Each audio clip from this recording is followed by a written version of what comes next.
Isang karangalan muli na tayo po ay makapangaral. Ephesians chapter 4, verse 1 sa ating mga Biblia. Ephesians chapter 4, verse 1.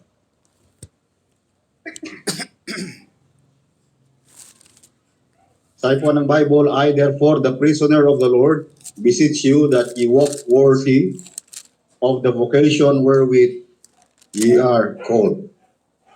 Tayo po ay manalangin, Panginoon, maraming salamat po ngayong gabi sapagkat tinikon po kami upang magkaroon ng aming spiritual fellowship.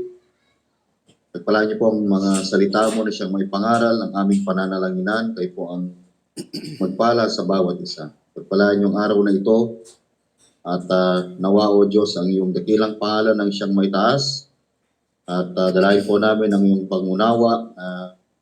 Pangunahan niyo po ang bawat isa, pangunahan mo nga po kami at yung dakilang pangalan lamang siyang nuralhati at may taas sa pangalan ng aming Panginoong Yesus. Amen at Amen. Dito po sa ating pag-aaral ay gusto ko pong kunin po natin yung pamagat ng pag-aaral ngayong gabi.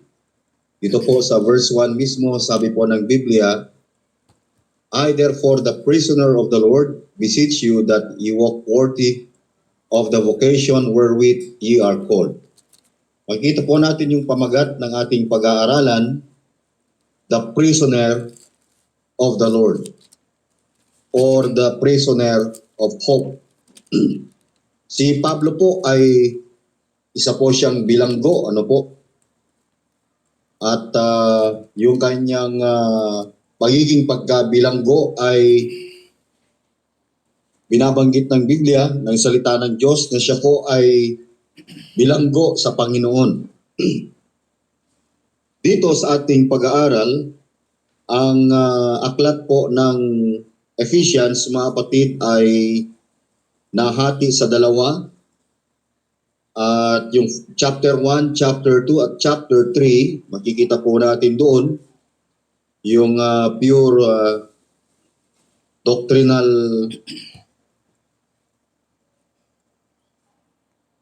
study. And then pangalawan po ay yung ating pure practical duty, mga kapatid. Kaya dito po sa Ephesians chapter 4 ay pinakilala ni Apostol Pablo yung kanyang kalagayan na bilang isang bilanggo ng Panginoon. So dito makikita po natin, mga kapatid, yung doctrinal truth kung paano po niya ay pinaliwanag sa mga taga-Efeso sa kabila ng siya po ay nasa pagkabilanggo. At makikita po natin, he has been telling us about the doctrinal truths we believe in chapter 1.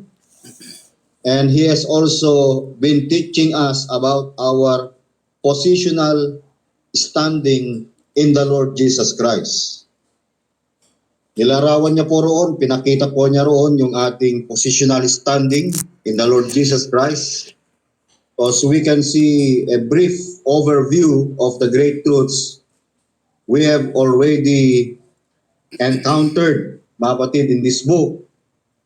In Ephesians chapter 1 verse 3, makikita po natin doon, kung ating babalikan yung chapter 1, sa Ephesians chapter 1 verse 3, ay makikita po natin, mga kapatid, that God has given us all spiritual blessings through Jesus.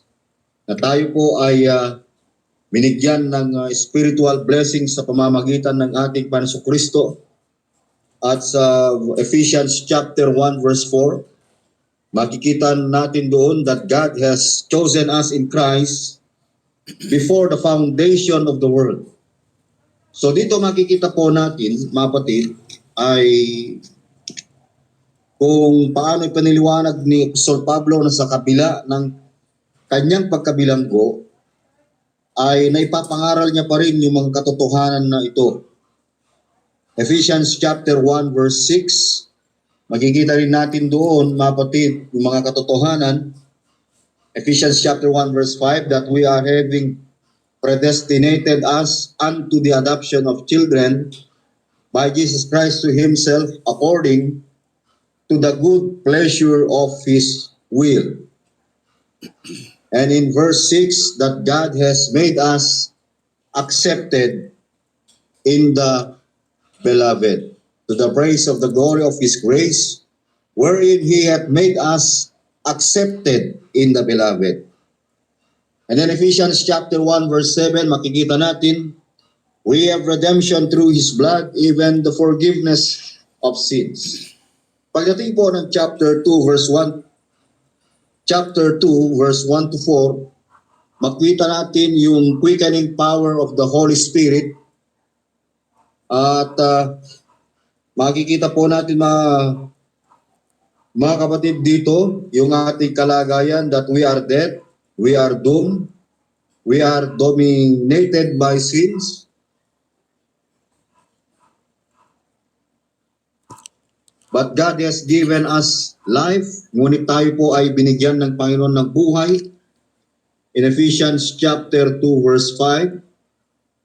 And then pagdating po ng Ephesians chapter 2 verse 6 and 9, God has secured our future. So God desires to use us, bless us, and leads us about the divine mystery of his everlasting grace and love. Sa Ephesians chapter 3 verse 1 to 21.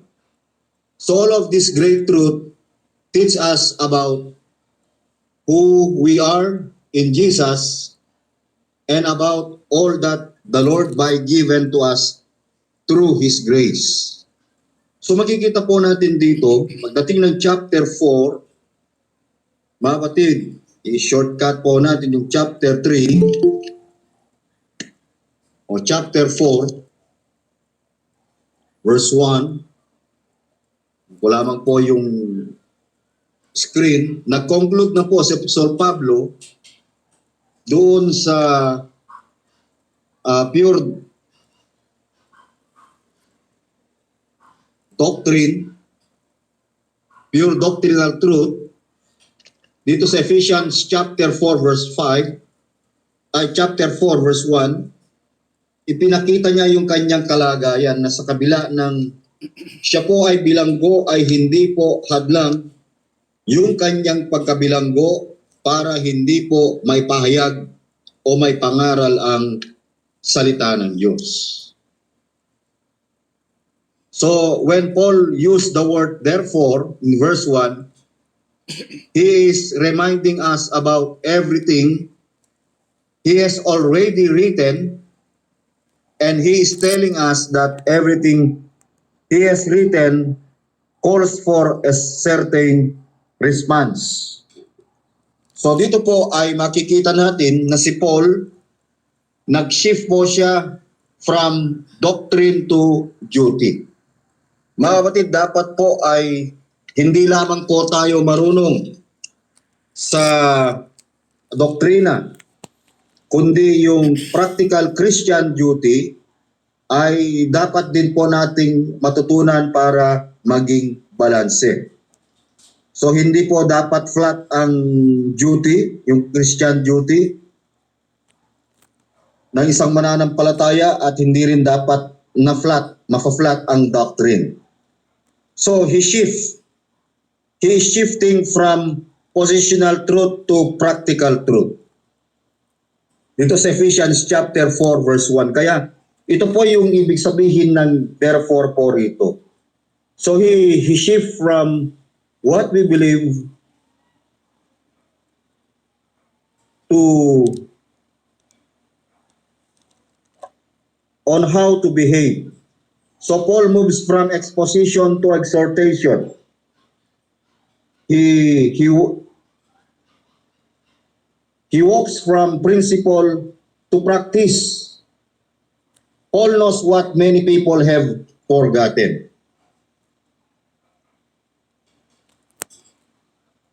Kaya yung duty po dapat ay it will arise out of doctrine. Kaya mahalaga po mga kapatid sa ating pang-araw-araw na buhay na ang doktrina, right doctrine is essential for proper living. Tandaan po natin yan, napaka-essential ng right doctrine for a proper living. As long as then, mga kapatid, na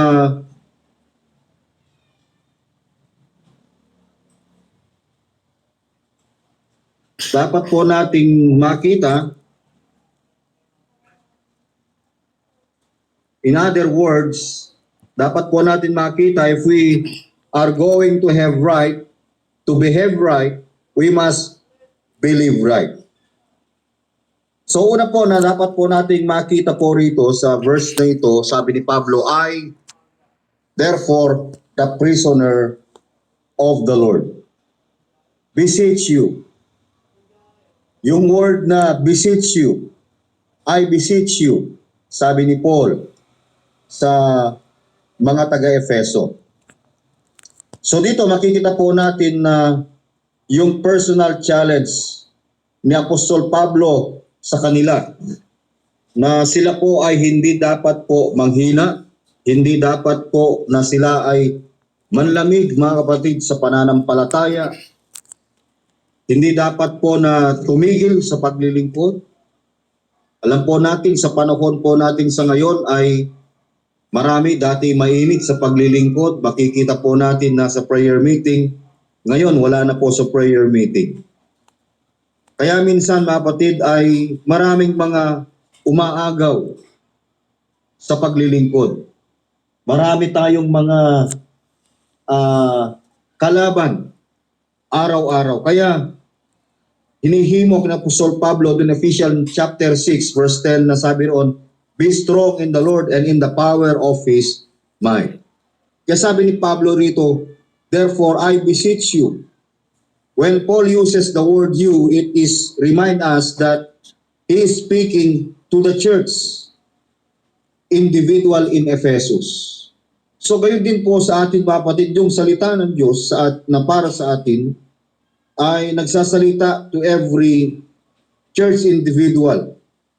So they are also written to us, to challenge us to reach our fullest potential in the Lord Jesus Christ. Kaya isinulat po ito, mga kapatid, para ma-reach po natin yung ating fullest potential sa ating Panginoong Jesucristo. Yung word na beseech ay makikita po natin napakarami pong mga meaning po ito. Marami pong pagkakahulugan yung salitang beseech, mga kapatid. So it means to summon, ibig sabihin to exhort, to extend, to comfort, to encourage, and strengthen by consolation, to instruct, to teach. Yan po ang ibig sabihin. Yung word na beseech is from the same word that is translated comforter.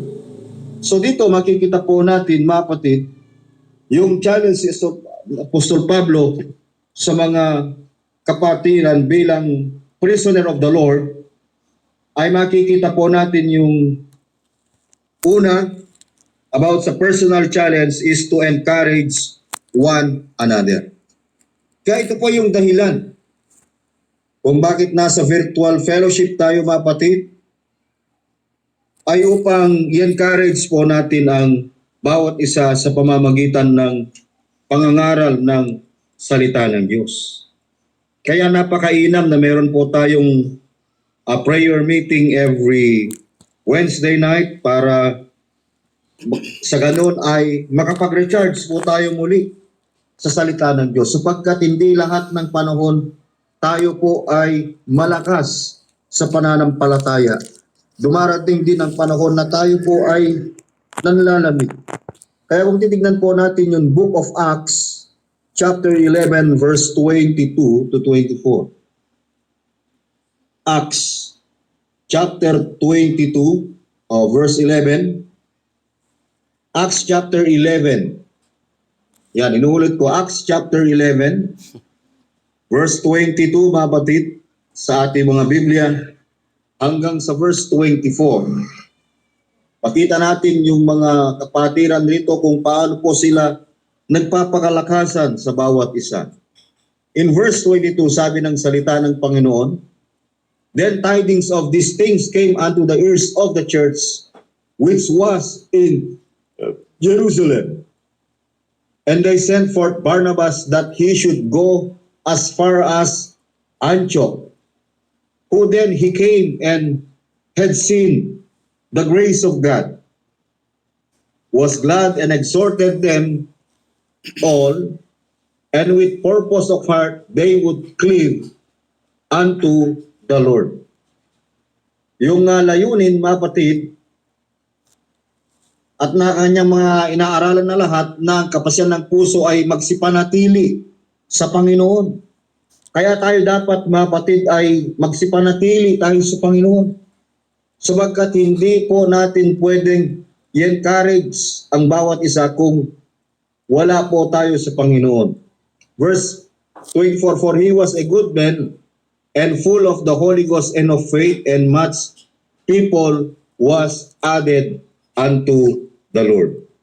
So makikita po natin kung paano nagpapalakasan ang mga kapatiran nung mga panahon nung sila ay nasa Jerusalem, in spite of their persecution, in spite of one of them are siguro yung iba sa kanila ay nakulong, pero makikita pa rin yung init ng kanilang paglilingkod. Makikita pa rin natin na hindi nila sinasayang yung oras para makapaglingkod sa Diyos. Kaya ngayong gabi, mga kapatid, ay hindi ho sayang na tayo ay nagpapalakasan para sa Panginoon. Hindi aksaya ng panahon, mga kapatid, yung pumunta po tayo ng bahay-sambahan sa panahon ng pagsamba. Kaya pangalawa na makita po natin yung challenge ni Apostol Pablo, not only to encourage one another, number 2, to restore one another. Upang mapanauli ang bawat isa. Mapalakas ang bawat isa. Gusto po nating mapanauli, mga kapatid. Kaya kung titignan po natin yung aklat po doon sa Galatians chapter 6, verse 1 and 2, kung paano na panauli ang mga mananampalataya roon. Galatians chapter 6, verse 1 and 2, "Brethren, if a man be overtaken in a fault, ye which are spiritual, restore such an one in the spirit of meekness, considering thyself, lest thou also be tempted." Verse 2, "Bear ye once another burdens, and so fulfill the law of Christ." So makita po natin dito yung spirit of restoration. It's not the spirit of rejection. Lahat po tayo nagkakamali. Pero ang isang kapatid na natisod, ang isang kapatid na dapa, ay pwede po muling ibangon, pwede muling i-restore. Hindi dapat sila kamuhian, sapagkat marahil sa kanilang kalagayan sa ngayon ay yung sukat ng kanilang pananampalataya ay hindi pa talagang nagmamature. Kaya yun po yung dahilan, mga kapatid, na we will restore them, such one in the spirit of meekness, considering thyself, sabi ni Apostol Pablo, lest thou also be tempted. Kaya si Pablo ay hindi po siya nagpabaya. Bagaman siya po ay bilanggo ng Roma, ay hindi naging hadlang yung kanyang pagkabilanggo, kundi yung kanyang pagkabilanggo ay isang bilanggo ng pag-asa. The prisoner of hope. So his challenge, personal challenge to Ephesus, to encourage one another, to restore one another. Number 3, to instruct one another. Mahalaga po dapat mapatid na tayo po ay ma-instruct, maturuan. Mahalaga po na dapat po tayong matuto. Mahalaga po na tayo po ay dapat na maging matibay, mag-ugat sa salita ng Diyos. Acts chapter 18,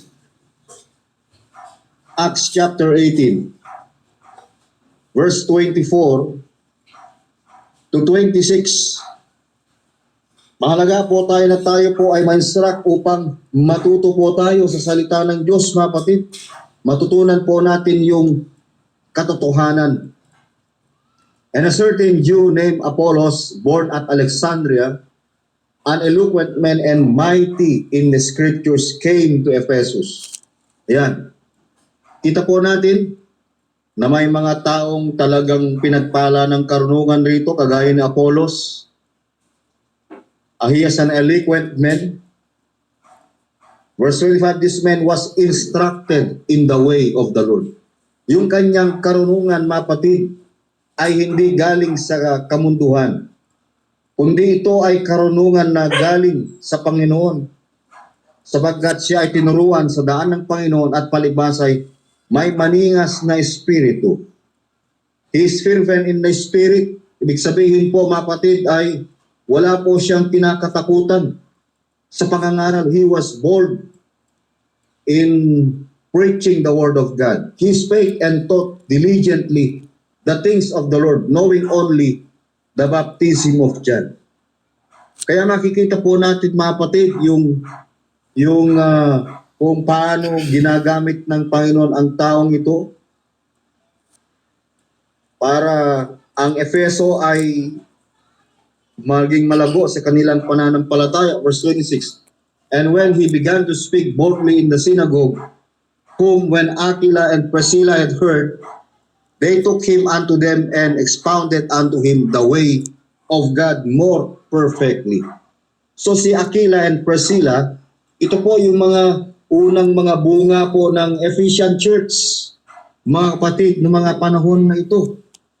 Kaya makikita po natin, si Apollos, they took him unto them, dinala po sila sa bahay nila Priscilla and Aquila, and expounded unto him the way of God more perfectly.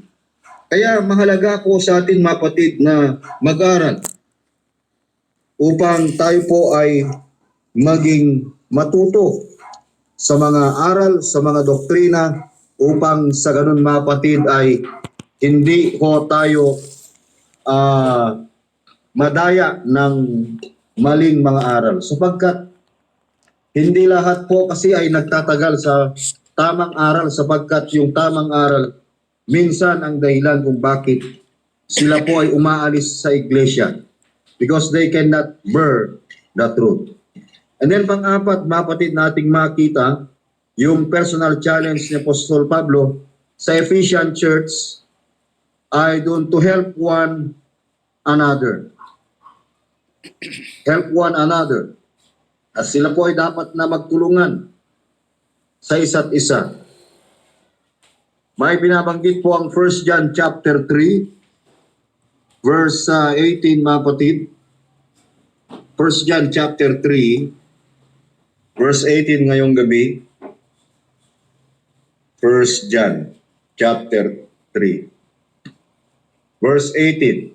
My little children, let us not love in word, but neither in tongue, but in deed and in truth. Mumunti kong mga anak, huwag tayong magsiibig ng salita niyang dila man kundi ng gawa at katotohanan.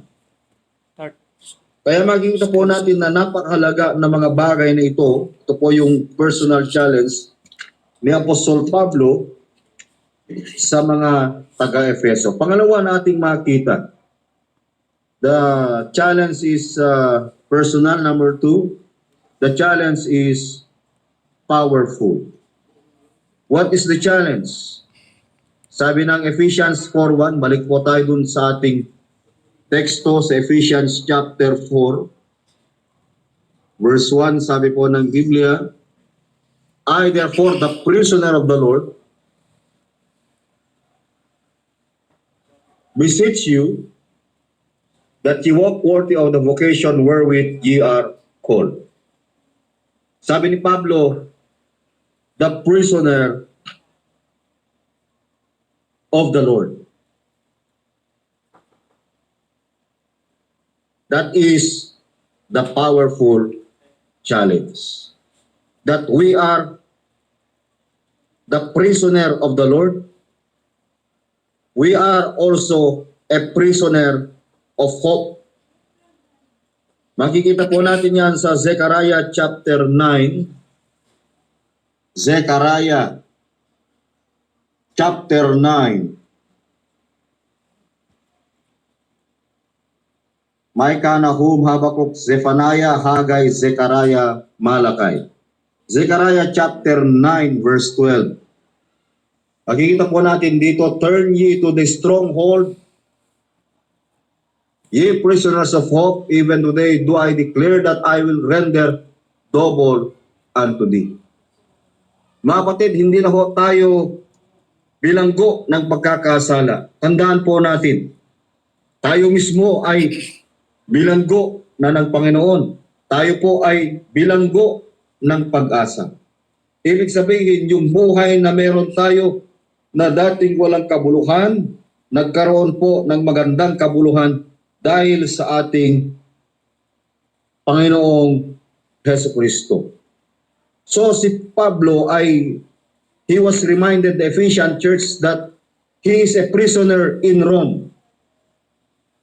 But he wants them to know that he is not the prisoner of Rome. He wants them to know that he is the prisoner of the Lord. Yun po ang dapat po nating makita, mga kapatid, na isang napakagandang halimbawa, napakagandang larawan, yung pagiging prisoner ng Panginoon. Ibig sabihin, wala ho tayong malayang kalooban sa ating mga sarili, kundi ang malayang kalooban lang na ating ginagawa ay yung kalooban ng Panginoon. He was bound in that hope. Tayo po ay nakabound doon sa pag-asa at walang ibang pag-asa na tinutukoy rito kundi ang Panginoon Jesucristo. Paul was not held captive by bars of iron.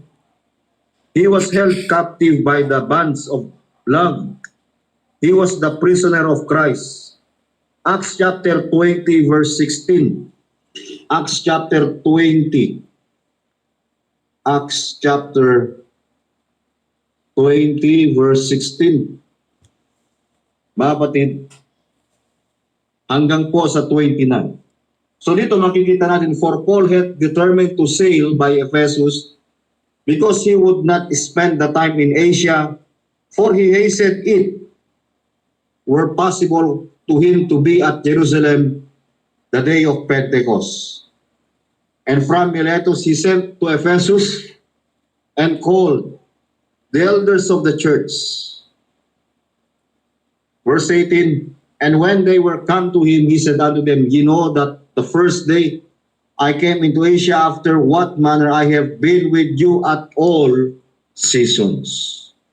Tandaan po natin, mga kapatid, si Pablo ay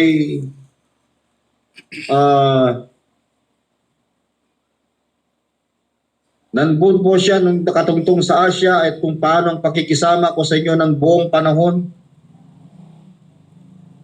Verse 19, serving the Lord with all humility of mind, with many tears. Ipinakita niya yung kanyang paglilingkod sa Panginoon, na ito ay punong-puno ng buong pagpapakumbaba ng isip. Ang ministry ay full of many tears, puno ng mga luha, at ng mga pagsubok na dumating sa pakin, sabi ni Pablo, dahil sa mga pagbakay ng mga Hudyo.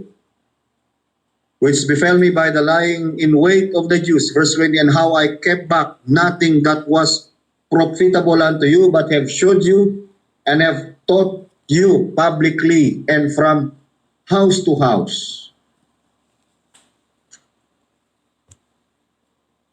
Verse 21, testifying both to the Jews and also to the Greeks, repentance toward God and faith toward our Lord Jesus Christ. And now behold, I go bound in the Spirit unto Jerusalem, not knowing the things that befall me there, save that the Holy Ghost witnesseth in every city, saying that bonds and afflictions abide me. Na sinasabing ang mga tanikala at ang mga kapigatian ay nagsipaghantay sa akin. But none of these things move me, sabi ng ni Apostol Pablo. None of these things move me. Neither count I my life dear unto myself, so that I might finish my course with joy and the ministry which I have received of the Lord Jesus, to testify the gospel of the grace of God. This is one of his powerful challenge. Sabi niya, none of these things move me. Neither count I my life dear unto myself. Dapat hindi ko minahal ang aking buhay na waring sa akin ay mahalaga. Maganap ko lamang ang aking katungkulan at ang ministeryong tinanggap ko sa Panginoon Jesus, na magpapatuo ng ebanghelyo ng biyaya ng Diyos. Kaya yung kanyang pagmiministeryo ay napakabunga, at ito po ay upang magpatutuo ng ebanghelyo ng biyaya ng Diyos ng ating Panginoong Jesucristo. Kaya si Pablo, mga kapatid, ay ina-identify niya yung kanyang sarili bilang prisoner, hindi upang magain niya yung kanilang simpatya. He's not calling attention to the chains of Caesar. He is calling attention to the chains of Christ. Paul is telling, simply teaching us that he is living out every life he is challenging us to live.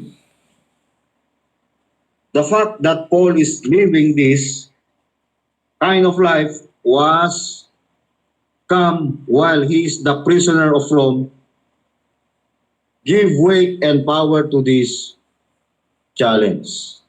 Kaya mahalaga, mga kapatid, hindi ho siya huminto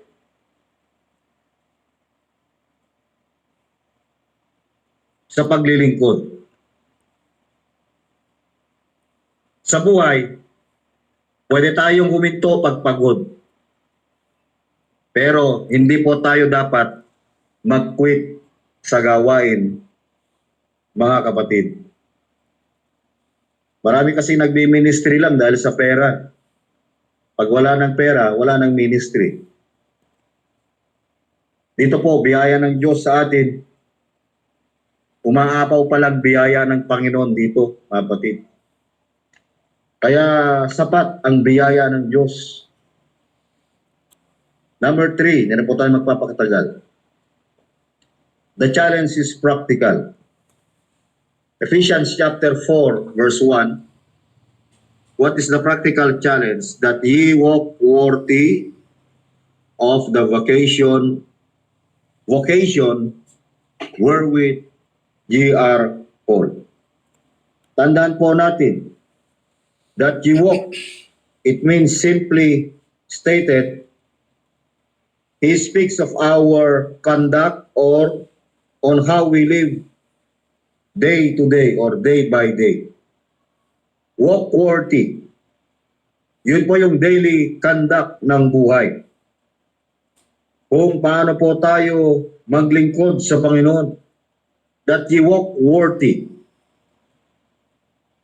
of the vocation wherewith ye are called. Pag-ingatan po natin yung ating testimony.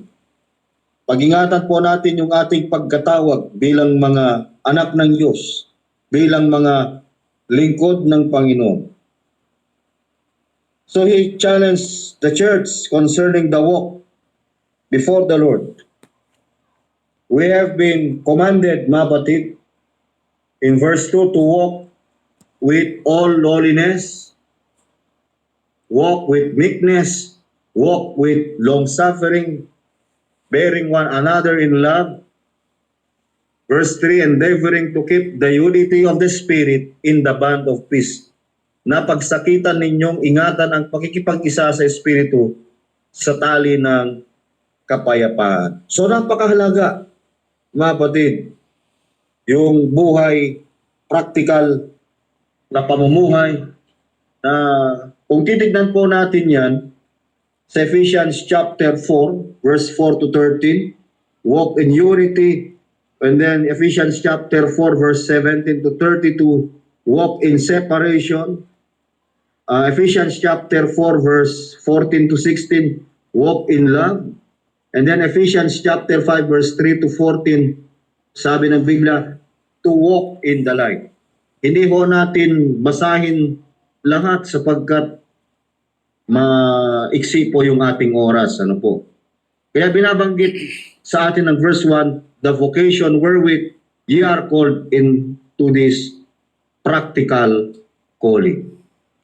Kaya this calling is a holy calling. Ito po ay isang banal na kapagkatawag. Binanggit uli yan doon sa Ephesians chapter 1, verse 4. Hindi ay nagkakasawa ng Ephesians chapter 1, verse 4.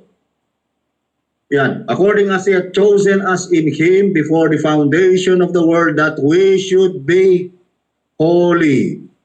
Isa po yan, mga kapatid, na dapat po nating makita na yung ating pagkahirang, pagkapili, pagkatawag ay isang banal na pagkatawag. We should be holy and without blame before Him in love.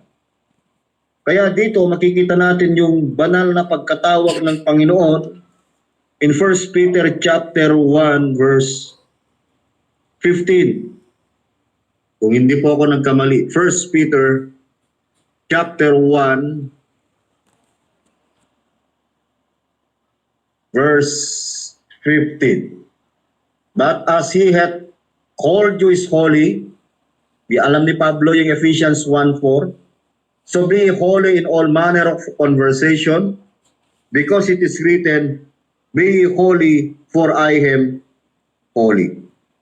This is a practical challenge that they need to walk in their holy calling. 2 Corinthians chapter 7 verse 1. 2 Corinthians chapter 7 verse 1. Ano sabi ni Pablo? Having therefore these promises, beloved, let us cleanse ourselves from all filthiness of the flesh and spirit, perfecting holiness in the fear of God. Yan ang taglay natin ang mga pangakong ito. Mga minamahal, ay magsipaglinis tayo lahat ng karumihan ng laman at ng espiritu na pakasagdalin ang kabanalan sa takot sa Diyos.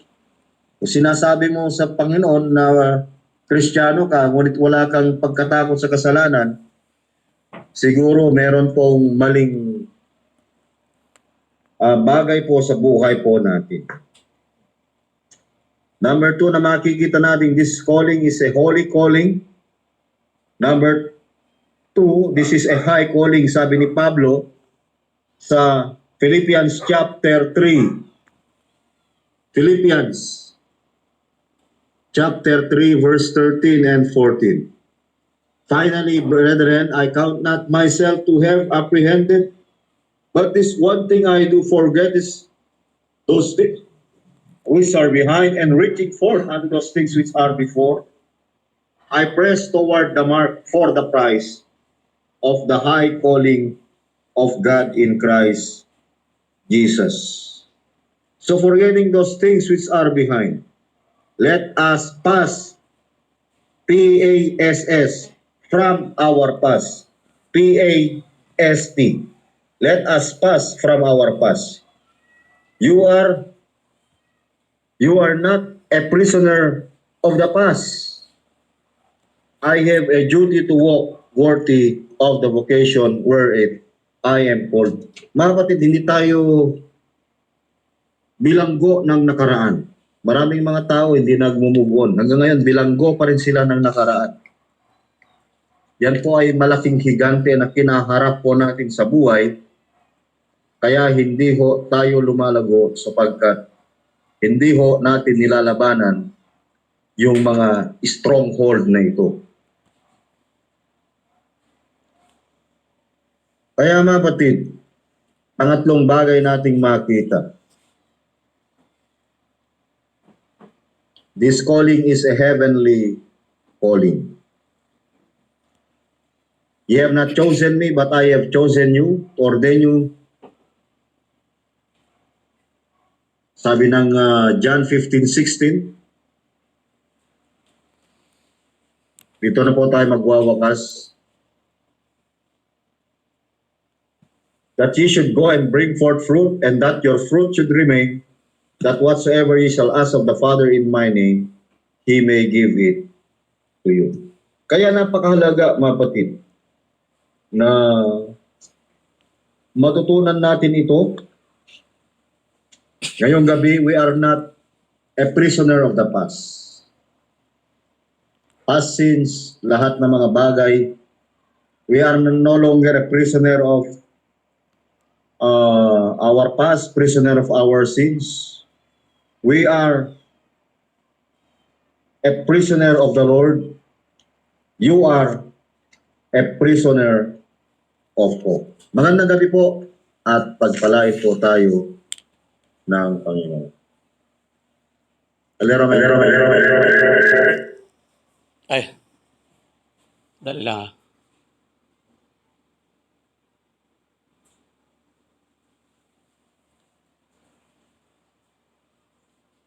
Dali lang.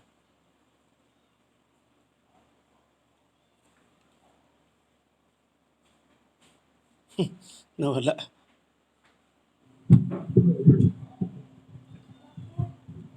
Del, naka-mute ka, Del. Ay, yan.